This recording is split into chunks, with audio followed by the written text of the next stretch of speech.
Venez Raisonnons, c'est toujours un privilège de vous rencontrer. Au nom de l'équipe Venez Raisonnons, un groupe d'étudiants de la Bible éparpillés dans le monde, nous vous disons bienvenue. Ne vous inquiétez pas, notre série sur la Bible va continuer. Mais on a voulu présenter ce sujet parce que c'est un questionnement qui est revenu plusieurs fois dans nos questions-réponses. Et je vous demande de suivre attentivement parce que ce n'est pas un dogme que nous faisons, mais c'est pour pousser les gens à réfléchir. Et le but, c'est que chacun d'entre nous, si vous êtes étudiant de la Bible, je sais que c'est difficile pour un religieux parce que l'esprit est déjà fermé à moins que le Saint-Esprit n'agisse. Mais si vous êtes étudiant, voici une matière à réflexion que vous allez pouvoir vous-même aller peut-être plus loin avec cette matière à réflexion que nous allons donner. Parce qu'il y a les éléments importants dedans qui vont changer beaucoup de choses, les amis. Donc nous vous demandons d'ouvrir vos Bibles. En ce qui concerne les notes, nous allons les mettre dans notre groupe Telegram qui est juste dans ce commentaire épinglé afin que vous puissiez avoir accès gratuitement à ce document. Il est temps d'étudier la Bible pour soi-même. Il est temps de ne pas être influencé par quiconque que Jésus-Christ. C'est le seul qui est la lumière du monde. Et si la lumière du monde est là, pourquoi j'ai besoin d'une torche? Pourquoi j'ai besoin d'une lampe? Non, la lumière est déjà là. Alors que l'Esprit de Dieu nous éclaire dans cette étude. Dans ce désapprendre, la question d'appui qui nous a été donnée, c'est Ésaïe 66, comme quoi ce texte prouve qu'il y aura le sabbat dans le ciel. Voilà ce que l'argument est donné, avancé.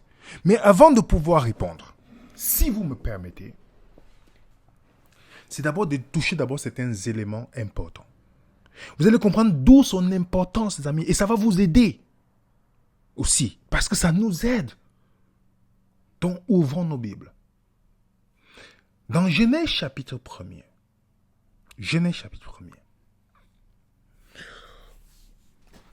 au commencement,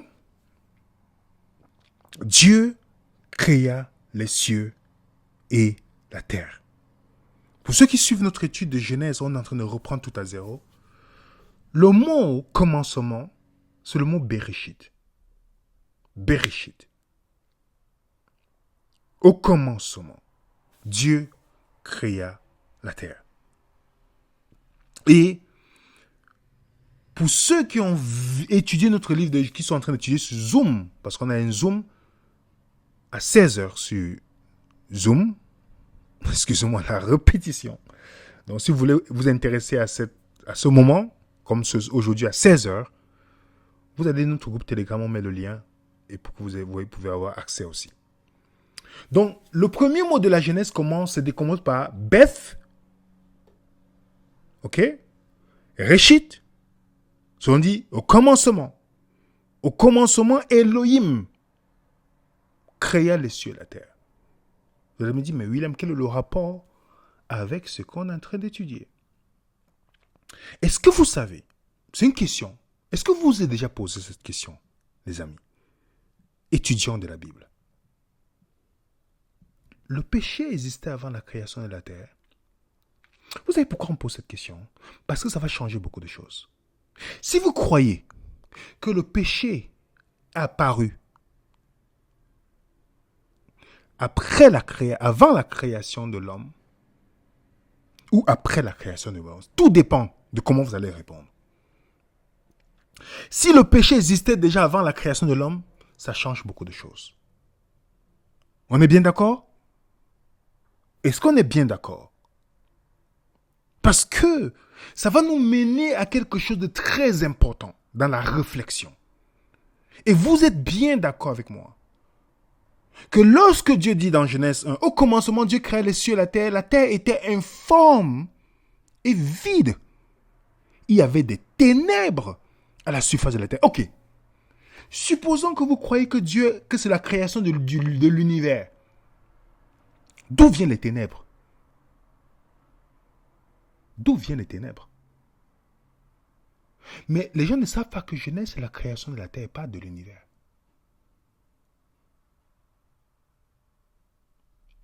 La terre était l'autre version dit la terre était tohu bohu.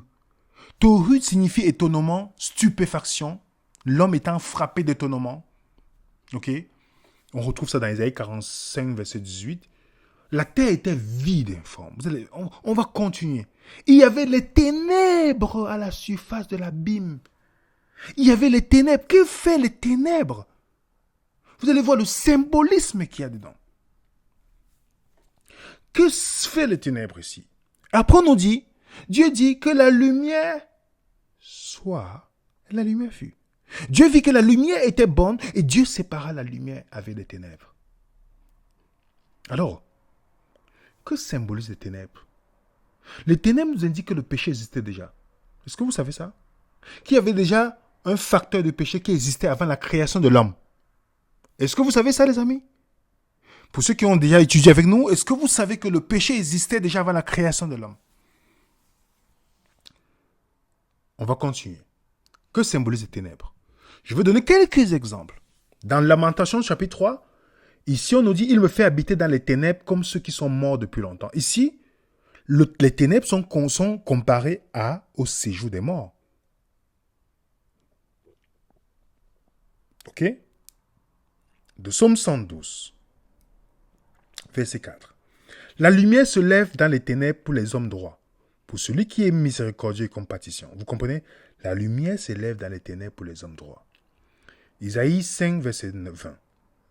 Malheur à ceux qui appellent le mal bien et le bien mal, qui changent les ténèbres en lumière.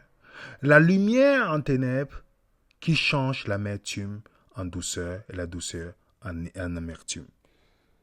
Sur cette base, les amis, les ténèbres symbolisent quoi ici? Si nous regardons attentivement, les ténèbres symbolisent quoi? Le mal. On est bien d'accord? Les ténèbres symbolisent le mal. On va continuer. Jean 3, 19, dans le Nouveau Testament. Et ce jugement, c'est que la lumière est venue dans le monde et les hommes ont préféré quoi? Les ténèbres à la lumière parce que leurs œuvres étaient mauvaises. Vous voyez comment, quand on parle des ténèbres, à quoi ça fait référence? On voit Éphésiens. Car nous n'avons pas à lutter contre la chair et le sang, mais contre les dominations, contre les autorités, contre les princes de ce monde, de ténèbres, contre l'esprit méchant dans les lieux célestes. Donc, on voit toujours que ce mot apparaît, ténèbres. Voici les ténèbres couvrent la terre et l'obscurité les peuples. Voyez que les ténèbres symbolisent quelque chose de négatif, le mal. Qu'est-ce que Dieu nous enseigne dans la création? Le mal était déjà existant. Avant que Adam et Ève ne soient créés, justement quand ils sont créés, on voit le serpent qui apparaît. Le serpent est là, c'est quoi? Le serpent, si vous lisez Genèse chapitre 3, on dit le serpent était le plus rusé de tous les animaux des champs que l'Éternel avait fait. Le serpent fait quoi là, les amis? Qu'est-ce que veut dire le serpent? Voilà une bonne question. Il fut précipité le grand dragon, le serpent ancien appelé le diable. Alors, récapitulons avant d'avancer. Vous allez voir pourquoi c'est important de mettre cette base-là, pour que ce soit clair dans notre esprit. Est-ce que le péché existait déjà avant que l'homme ne soit créé? Oui. On a la preuve avec le diable, dans le jardin. Ok? Il ne s'est pas rebellé après la création de l'homme, mais avant la création de l'homme. Ésaïe 28 nous dit, ton cœur s'est élevé à cause de ta beauté, tu as corrompu ta sagesse par ton éclat, je te jette par terre, je te livre en spectacle au roi. Pour ceux qui ont déjà vu, on dit au roi de la terre, ok? Au roi de la terre. Donc, la question qui est claire, pourquoi les ténèbres lors de la création de la terre? Voilà la question qu'il faut d'abord répondre. Parce que le mal était déjà présent Est-ce qu'on est d'accord, les amis? Et si vous partez loin, avant de pour résoudre ce point-là, regardez, regardez attentivement ce que je vais lire. Genèse 2, verset 9. L'Éternel Dieu fit pousser du sol des arbres de toute espèce, agréables à voir, bons à manger, l'arbre de la vie au milieu du jardin, et l'arbre de la connaissance du bien et du mal. Qu'est-ce que, avant la création de l'homme, qu'est-ce que l'arbre de la connaissance du bien et du mal fait là? Il y a l'arbre de vie, mais il y a l'arbre de la connaissance du bien et du mal. Ça nous indique un monde avec la dualité, le bien et le mal. Genèse 3, verset 22 dit, quand ils ont péché, l'homme est devenu comme l'un de nous pour la connaissance du bien et du mal, empêchant-le de manger, d'avancer et de prendre l'arbre de vie afin de vivre éternellement. Et c'est comme ça qu'ils sont chassés du jardin. L'arbre de vie, l'arbre de la connaissance du bien et du mal indique que le mal était déjà présent. Avant la création d'Adam et Ève. Est-ce qu'on est bien d'accord, les amis? Est-ce qu'on est bien d'accord? Parce que remarquez bien, quand Dieu résout le problème du péché dans le livre d'Apocalypse, il n'y a que l'arbre de vie qui reste, il n'y a plus l'arbre de la connaissance du bien et du mal. Heureux ceux qui lavent leur robe afin d'avoir droit à l'arbre de vie. Il n'y a plus d'autre chose. Vous partez dans chapitre 22, il n'y aura plus d'anathème, donc il n'y aura plus de malédiction, d'autres versets disent. Il n'y aura plus de mal. Le trône de Dieu et l'agneau sera dans la ville et ses serviteurs serviront au milieu de la place de la ville. Et sur les deux bords, il y avait un arbre de vie. Il y avait un arbre de vie. Il n'y a plus l'arbre de la connaissance du bien et du mal. Après chapitre 2, verset 7, il dit que celui qui a les oreilles entende ce que l'Esprit dit aux églises. À celui qui vaincra, je donnerai à manger de l'arbre de vie qui est au milieu, qui est dans le paradis. Il n'y a plus l'arbre de la connaissance du bien et du mal. Est-ce qu'on est d'accord? Vous pouvez mettre dans le commentaire de ce chat. Est-ce qu'on est clair là-dessus? Que avant la création de l'homme, le mal était déjà présent. L'arbre de la connaissance du bien et du mal symbolise déjà la présence du mal. Donc quand Dieu crée la terre, qu'est-ce qu'il nous montre dans les jours de la création? Le jour et la nuit. Les ténèbres étaient présents. Ok? Pourquoi le jour et la nuit? J'ai oublié de mettre S sur jour et nuit. Désolé les amis. Quand on travaille dans le train ou tout ça, on est oublié. Désolé. Genèse chapitre 1 nous dit pourquoi il y a les jours et les nuits. Regardez ce que le texte nous dit. Voici la deuxième partie de notre présentation. On appelle ça la deuxième base, quand on construit la fondation. On a d'abord pris la première fondation. La deuxième fondation, c'est de voir pourquoi les jours et les nuits. Vous allez comprendre pourquoi. Ok? Genèse 1, 14. Dieu dit qu'il y ait des luminaires dans l'étendue du ciel pour séparer le jour d'avec la nuit.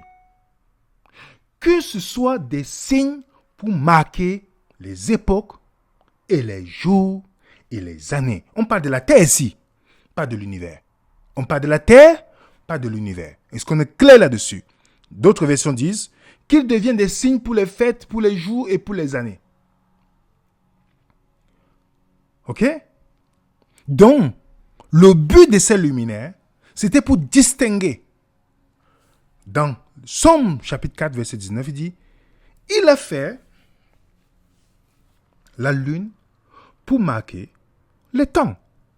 Le soleil sait quand il doit se coucher. Ok, les amis?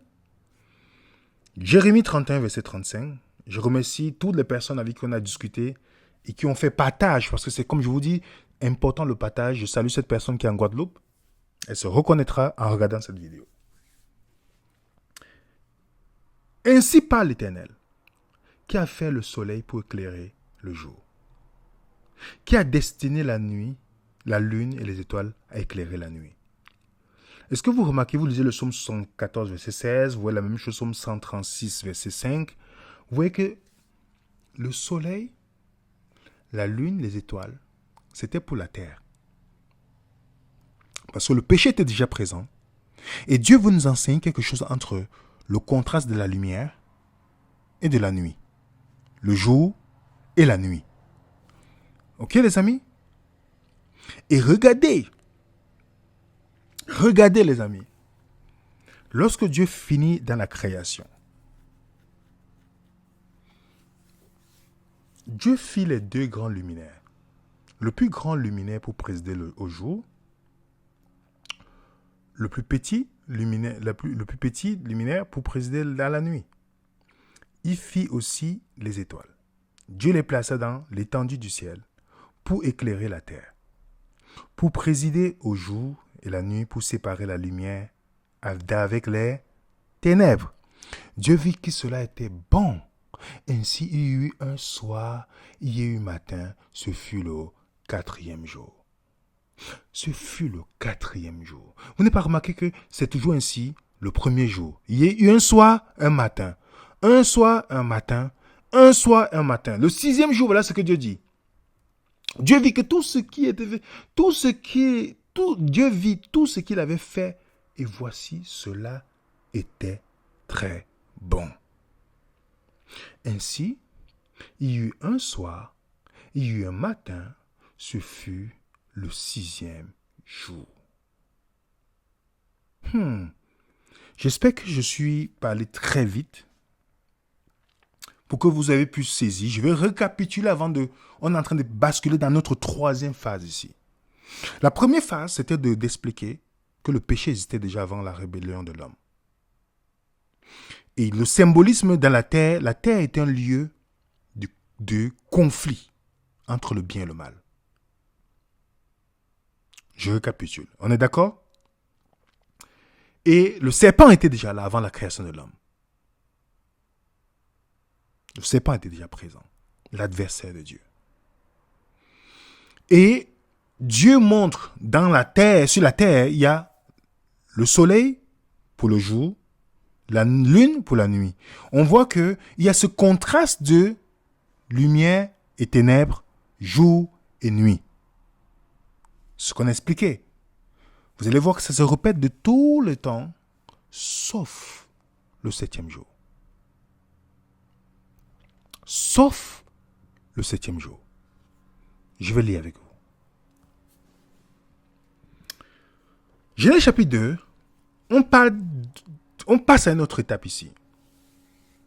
Ainsi fut achevé les cieux et la terre, et toutes leurs armées. Dieu acheva au 7e jour son œuvre qu'il avait faite. Il se reposa au 7e jour de toute son œuvre qu'il avait faite. Dieu bénit le 7e jour et il le sanctifia. Parce qu'en ce jour, il se reposa de toute son œuvre qu'il avait créée en la faisant. Les amis, est-ce que vous avez pu remarquer que nous ne voyons pas ici, ainsi fut le soir et le matin, ou le soir et le jour, ça fait le 7e jour. Est-ce que vous voyez qu'on ne voit pas ça ici, les amis? Les Juifs appellent souvent le sabbat le jour indéterminé. Parce qu'ils ne connaissent ni le soir ni le matin. Pourquoi les autres jours ont la présence du jour, la nuit et le jour? La nuit et le jour, sauf le 7e jour. Sauf le 7e jour. Et quand on dit Dieu s'est reposé, c'est pas que Dieu ne fait pas le footing. Hein.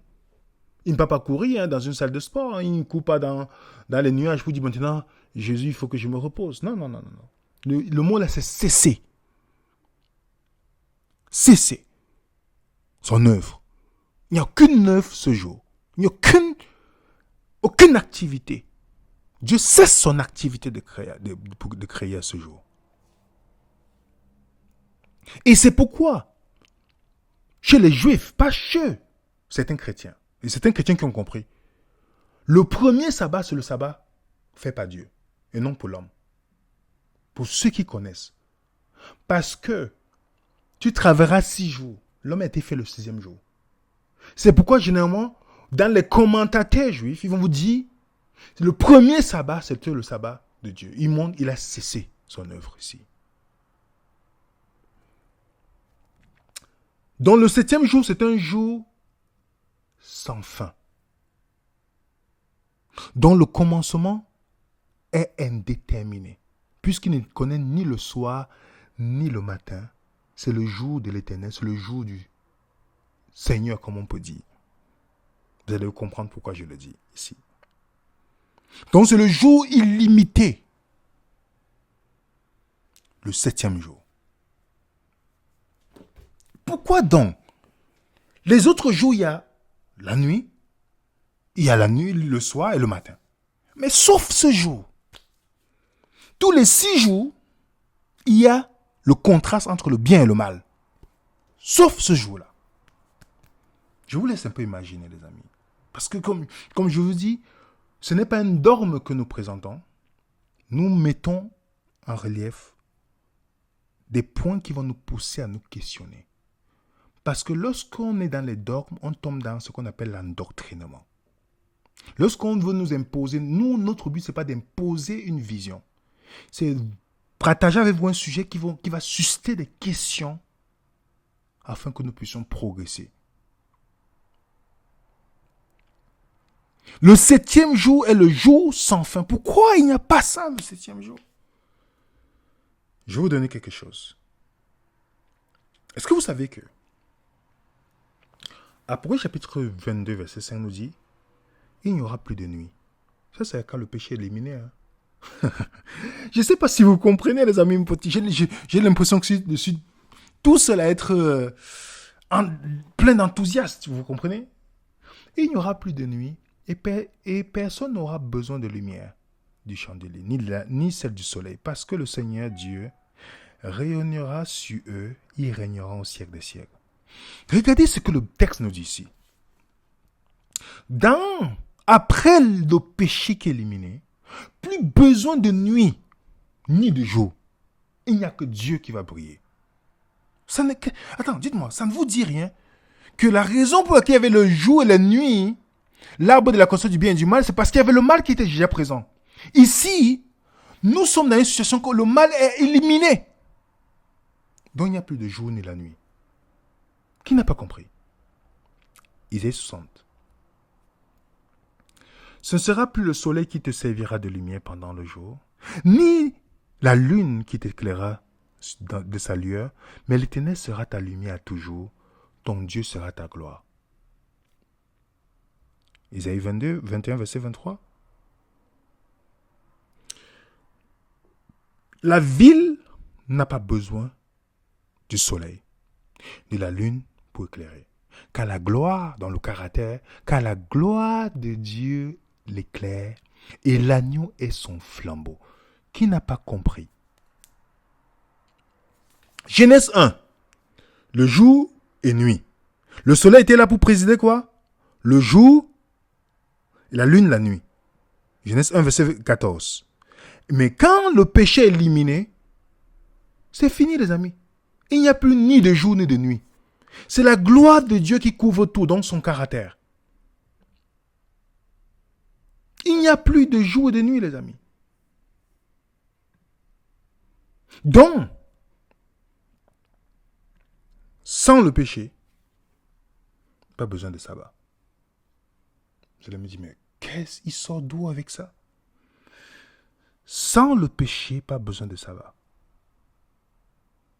Pour ceux qui ont compris ce que j'ai dit avant, ont déjà compris pourquoi je donne cette phrase.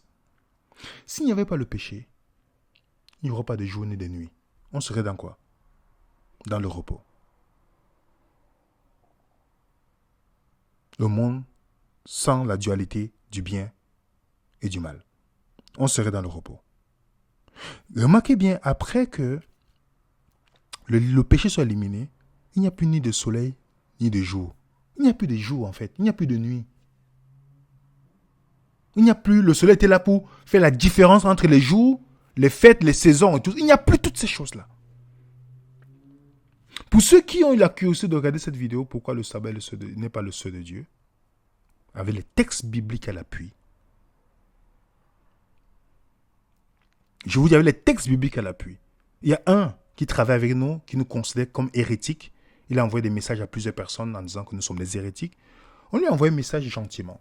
Parce que notre but, c'est de pouvoir, comme les gens n'ont pas Jésus, ils ne peuvent pas avoir la méthode de Jésus. Alors pour nous, la Bible nous demande de bien traiter nos ennemis. Ceux qui se positionnent comme nos ennemis, on n'a pas d'ennemis. L'ennemi, c'est l'ignorance. Mais ceux qui se positionnent comme tels, on a envoyé un mail pour dire, ok, comme tu as dit à des personnes que nous enseignons ce qui est faux sur le sceau de Dieu, accepte un débat. Il a dit, pourtant il a dit à des personnes là qu'il est prêt à démonter, pas des débats devant nous, mais quand nous l'avons contacté, personne a dit, il ne fait pas de débat, que c'est un théâtre. Bon, on a compris que son Jésus n'est pas le Jésus de la Bible.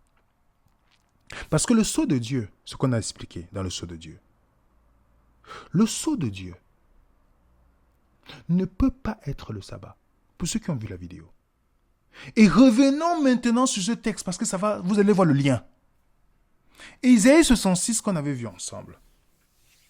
Moi-même, je le citais en pensant qu'il y avait le sabbat dans le ciel. Moi, je vous le dis, moi qui vous parle. Que celui qui n'a jamais cru au mensonge, qui nous jette la première pierre. Excusez-moi, je paraphrase Jean chapitre 8. Nous tous, à un moment donné, on a cru que quelque chose était vrai. Moi, je défendais. Et à cause de ma prise de position aujourd'hui, on a des ennemis déclarés. Mais c'est pas grave. Isaïe 66 que vous voyez, les amis, je le citais parfois rapidement. Je pense que vous aussi, pour certains d'entre vous, il arrivera que de nouvelle lune à nouvelle lune, de sabbat en sabbat, toutes chair viendront se poser devant moi. Ça, c'est la version d'Abi.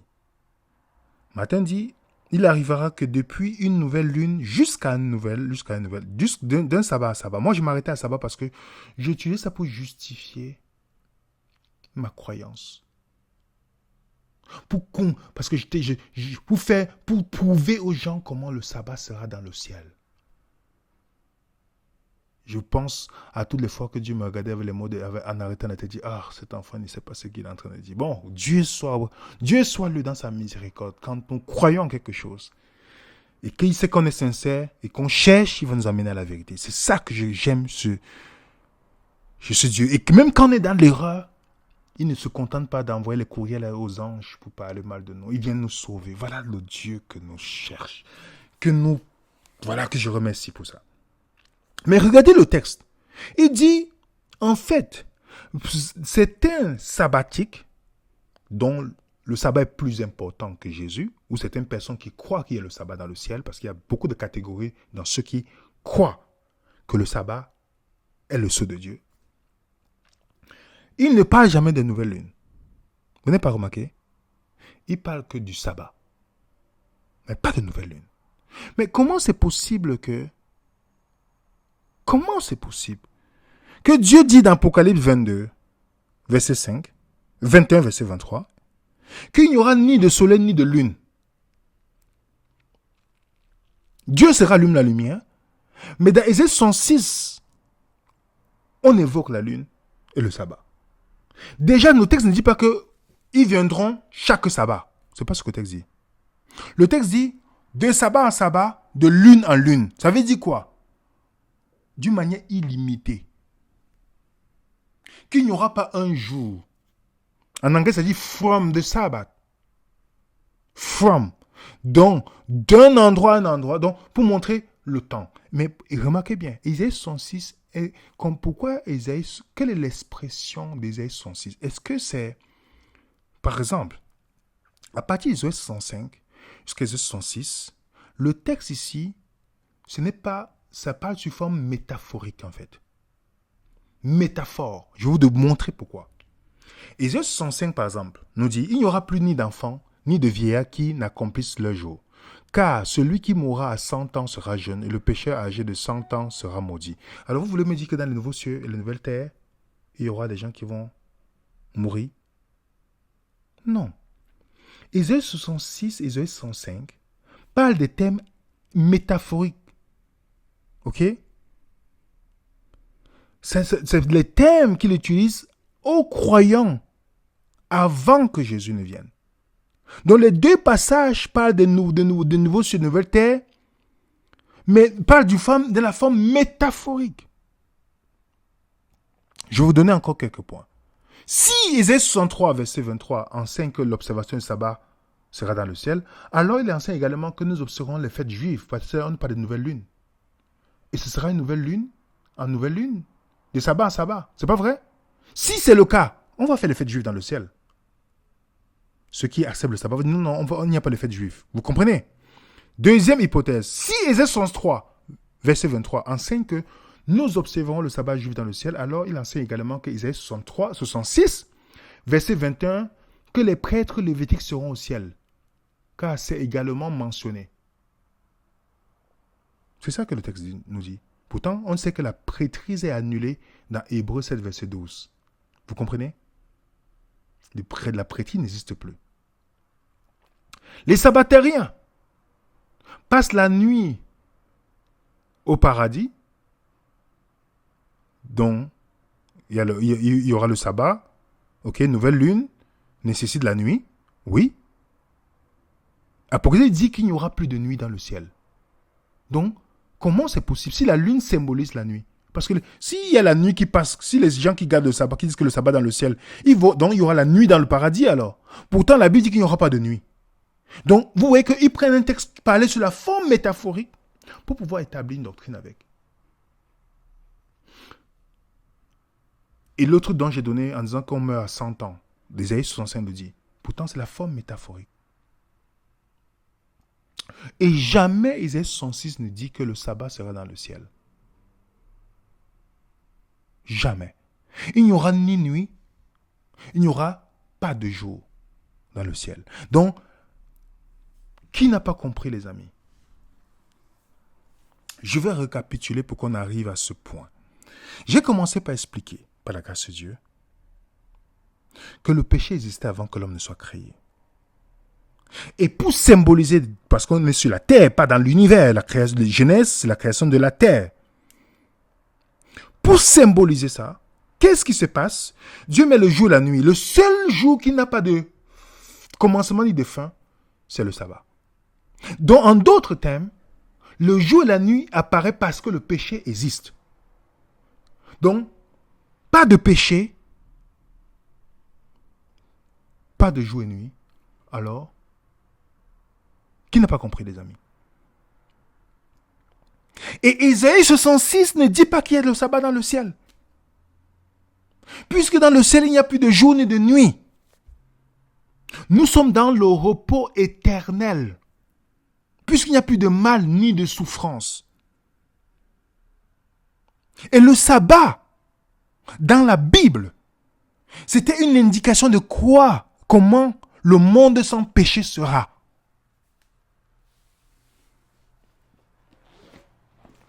Je répète. Le sabbat, c'était un avant-goût que Dieu nous donnait. Regardez le jour où il n'y a ni de nuit ni de jour. Le jour où il n'y a pas il n'y a pas la dualité entre le mal et le bien. Le jour du repos. Le jour où vous vous reposez. Il n'y a rien d'autre qui vous encombre, comme dans les autres jours où on a les difficultés durant la semaine, on a la souffrance, on a beaucoup de choses. Mais ce jour, Dieu dit, vous allez commencer à goûter, c'est quoi le repos éternel. Je ne sais pas si vous avez saisi. Je ne sais pas si vous avez saisi. Ça doit nous pousser à nous questionner. Comme je vous dis, ce n'est pas un dogme que je fais ici. C'est juste pour que nous puissions réfléchir. Comment c'est possible qu'il n'y a pas de jour ni de nuit dans le ciel? Et quelqu'un vous parle qu'il y a le sabbat dans le ciel. On a donné une importance au sabbat qui n'existe pas selon les Écritures. Le sabbat est important pour la terre. Parce que c'est un moyen pour nous de comprendre ce que Dieu nous réserve. On a fait comme ce que les Juifs ont fait de la circoncision. On a élevé le symbole, on a oublié la signification. Je vais vous démontrer ça dans la dernière partie avant qu'on ne conclue. La question que je vais vous poser, puisqu'il n'y a ni de jour ni de nuit dans le ciel, il n'y a ni de nuit ni de jour. La question que je vous posais. Donc, les 10 commandements. Je parle pas ici de la loi d'amour. Je dis les 10 commandements, c'est pour la terre ou c'est pour l'univers. Je vous laisse une seconde. Les 10 commandements, c'est pour la terre ou c'est pour l'univers. Vous allez voir que la loi des 10 commandements, c'était pour l'humanité et non pour l'univers. Vous n'avez pas remarqué, les amis?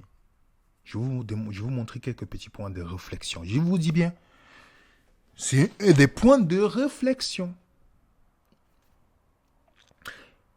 Quand Moïse est monté prendre les 10 commandements, les 10 paroles de Dieu, on peut lire dans Exode 32, verset 15, Exode 32, verset 16, Exode 31, verset 18, on dit, lorsque l'Éternel eut achevé de parler à Moïse sur la montagne de Sinaï, il lui donna les 2 tables du témoignage, table de pierre écrite du doigt de Dieu. Moïse, en retournant, il voit le peuple dans l'idolâtrie. Qu'est-ce qu'il fait? Il brise les 2 tables de pierre. N'est-ce pas? Et maintenant, Dieu lui dit, taille 2 pierres comme les premières. J'y écrirai les paroles qui étaient sur les premières que tu as brisées. Deutéronome, on a Exode 34, verset 1.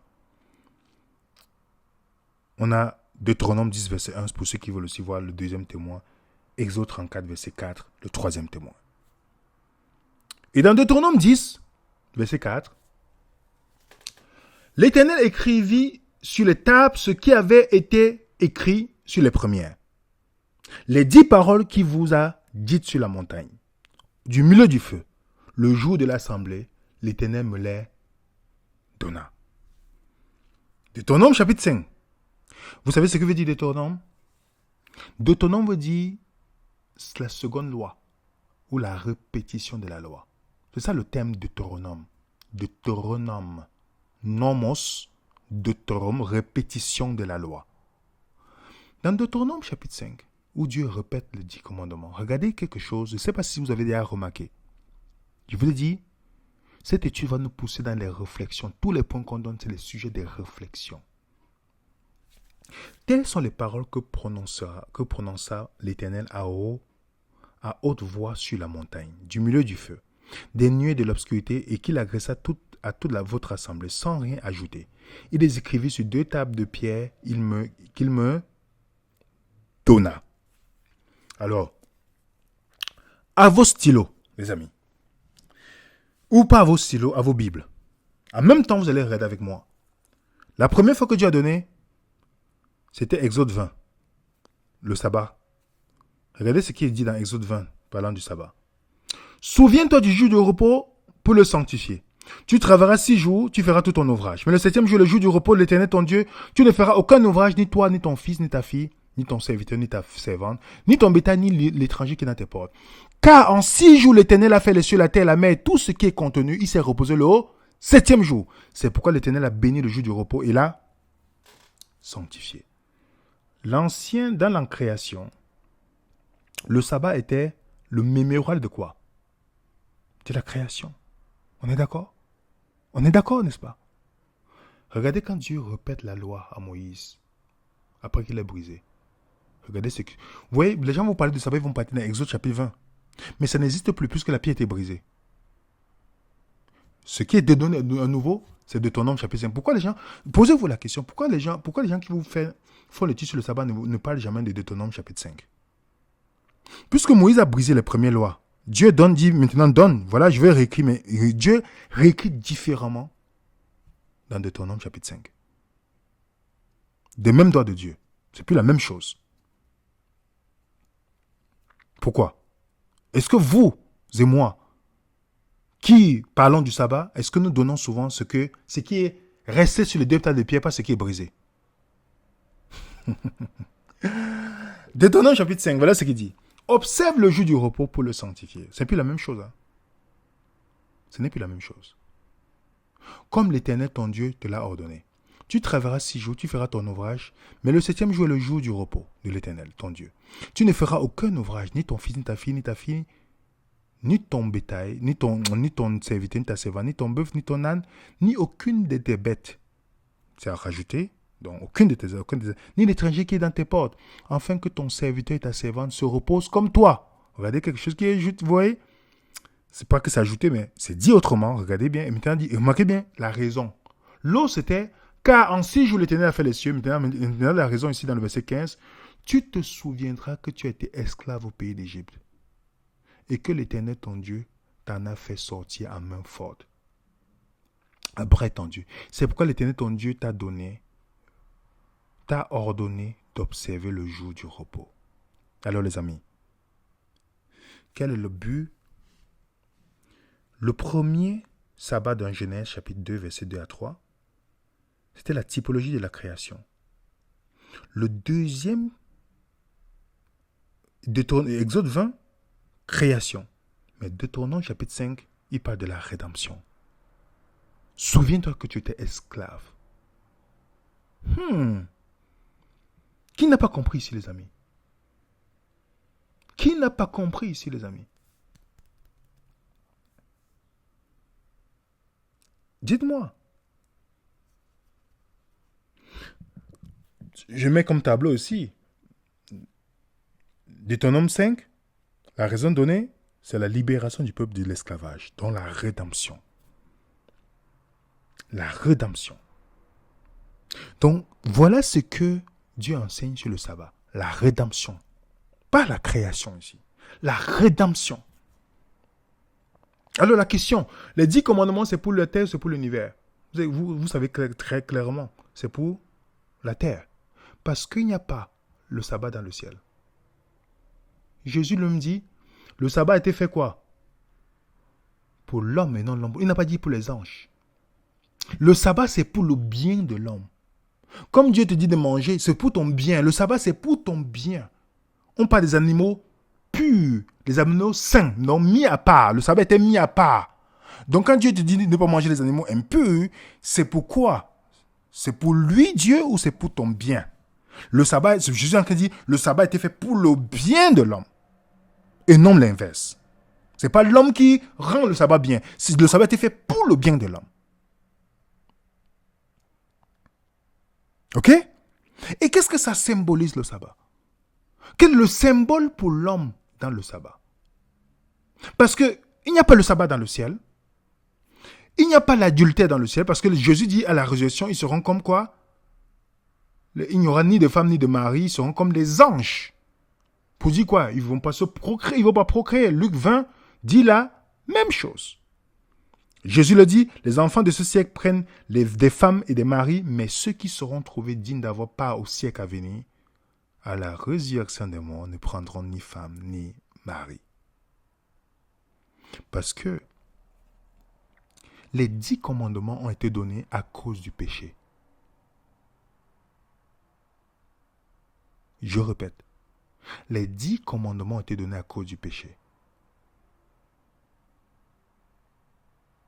Vous comprenez, les amis? Le sabbat n'existe pas dans le ciel et les anges ne font pas le sabbat.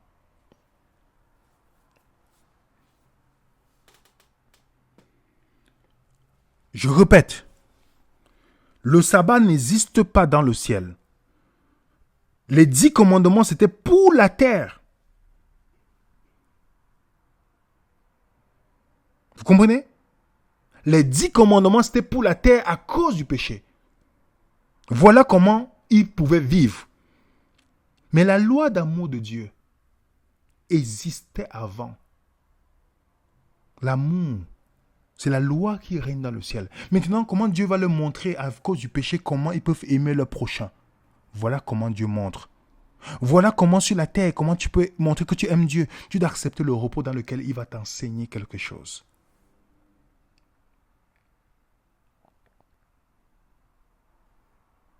Qui n'a pas compris, les amis? Romains 13 nous dit, en effet, les commandements, tu ne commettras point d'adultère, tu ne tueras point, tu ne déroberas point, tu ne convoiteras point. Et ce qui peut encore y avoir se résume en 7 paroles. Comprenez bien. Tu aimeras ton prochain comme toi-même. L'amour ne fait un point de mal à son prochain, car l'amour est l'accomplissement de la loi. Est-ce que vous voyez ici, les amis? La loi Il n'y a pas ces 10 commandements détaillés dans le ciel. Il n'y a que l'amour qui règne dans le ciel. Mais à cause du péché sur la terre, Dieu montre comment on doit vivre les uns les autres. Galates chapitre 5. Car la loi est accomplie dans une seule parole. Dans celle-ci, tu aimeras ton prochain comme toi-même. Romains 13. Ne devez rien à personne si ce n'est de vous aimer les uns des autres. Car celui qui aime les autres a accompli la loi. Remarquez bien, qu'est-ce qui revient tout le temps? Aime.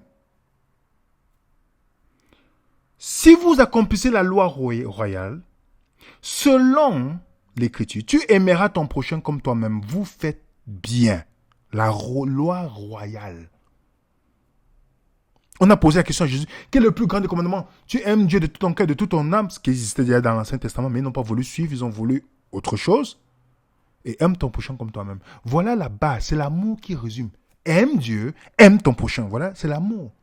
Mais à cause du péché, il y a des choses qui sont détaillées pour l'humanité. C'est pourquoi les anges ne font pas le sabbat, ils n'ont pas l'adultère. Est-ce que vous comprenez, les amis? Et ce qui est marrant, c'est que parfois certaines personnes vont vous dire, pour ceux qui ont vu notre présentation, qui est le reste, en disant que le reste garde les commandements de Dieu et la foi de Jésus. Alors nous sommes les seuls qui avons les 10 commandements, alors on est le reste. Pourtant, la Bible ne parle pas des 10 commandements dans ce texte-là. On a vu ensemble que c'est le mot entolé. C'est Jean qui a écrit Apocalypse sous l'inspiration du Saint-Esprit. Entolé peut dire enseignement, prétexte ou un commandement ou un ordre. Parce que dans le Nouveau Testament, il y a une différence entre nomos, quand on fait référence aux 10 commandements, et entolé, qui fait souvent, en grande majorité, référence à une injonction ou à un ordre ou un commandement qui est autre que les 10 commandements parfois.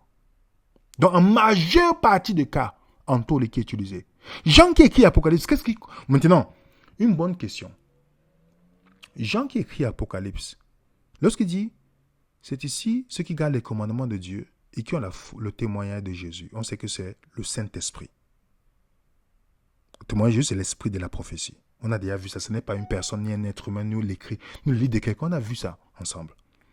Et posez-vous la question. Pourquoi Jean qui connaît, Jean dit entolé. Pourquoi? Parce que voilà ce que Jésus a dit. Regardez les amis. Regardez, je vais vous montrer quelque chose.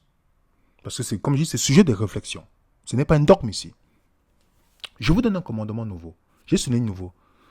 Dites-moi, qui vous a déjà parlé du commandement de Jésus? Nous avons une série que nous allons faire bientôt aux Antilles. Sur Matthieu 28, versets 18 à 19.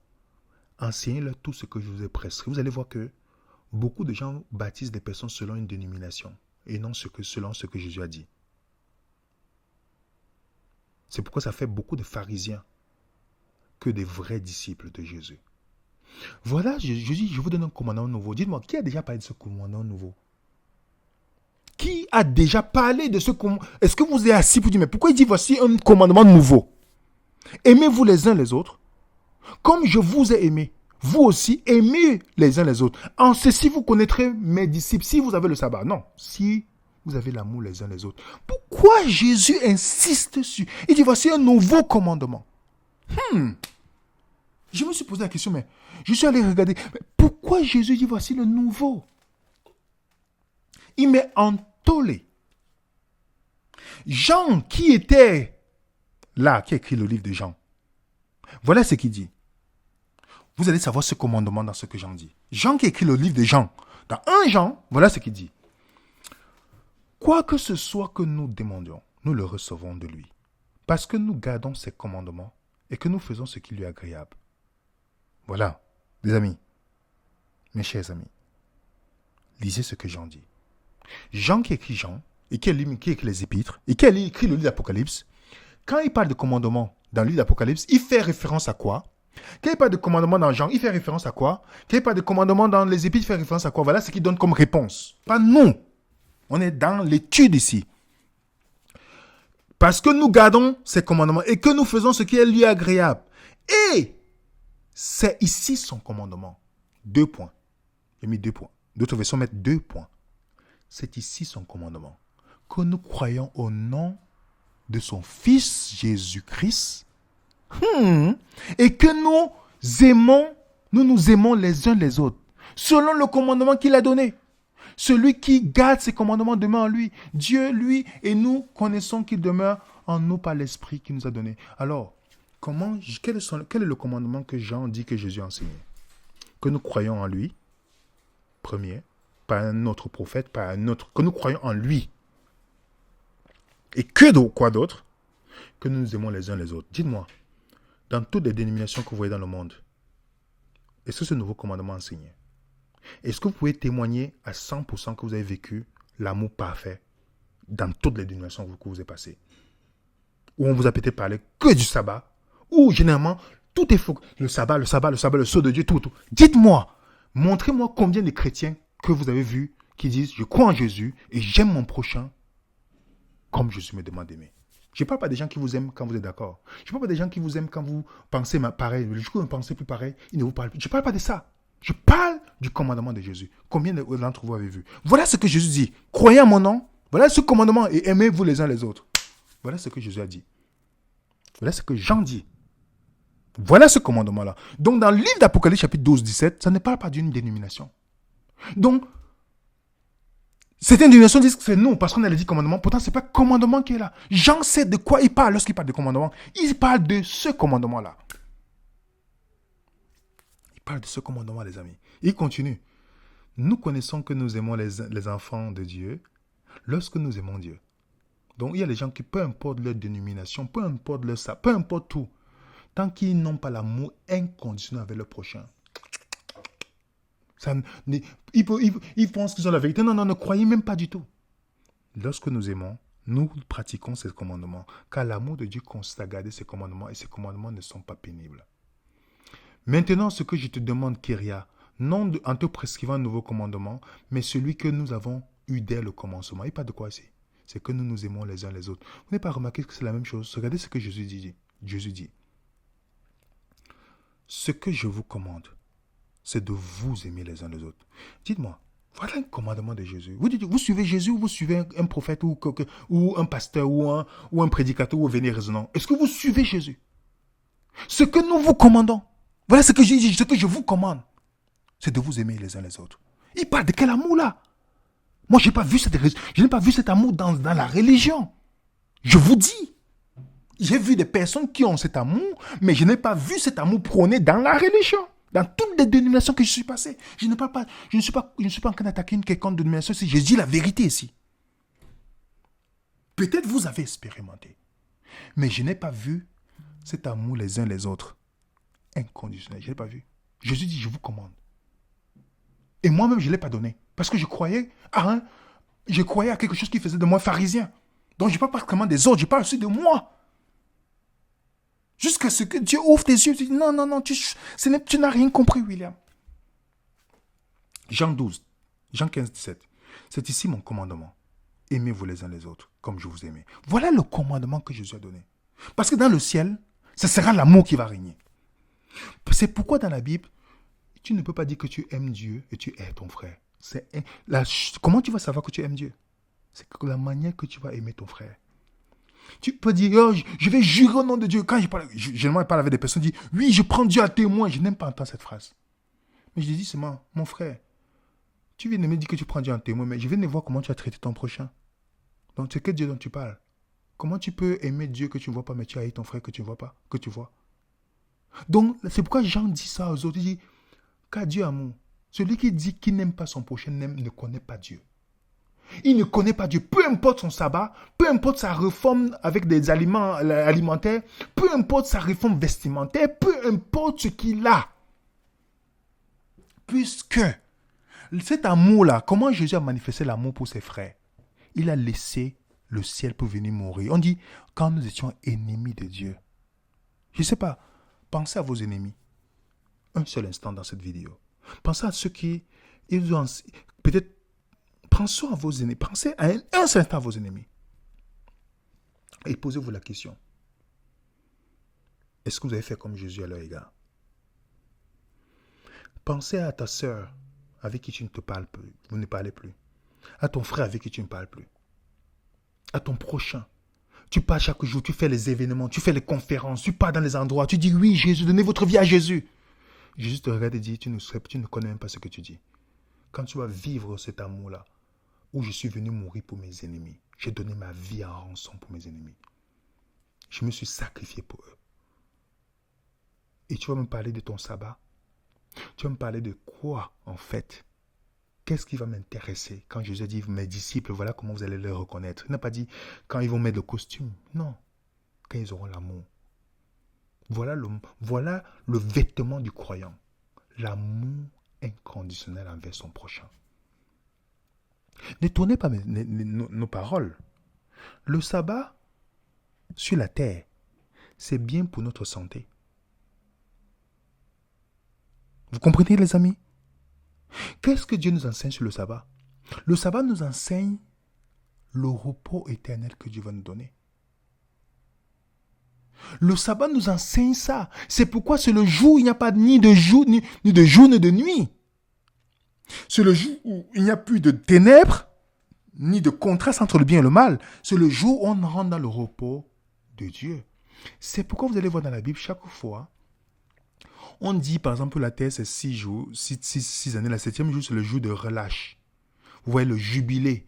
Vous voyez dans la Bible, quand Paul parle dans le livre d'Hébreux, lorsqu'il dit craignons donc, tandis que nous entrons dans la promesse, dans son repos, d'entrer dans son repos subsiste encore, qu'aucun de nous ne paraisse être venu trop tard. Quel repos il parle ici? Vous allez voir.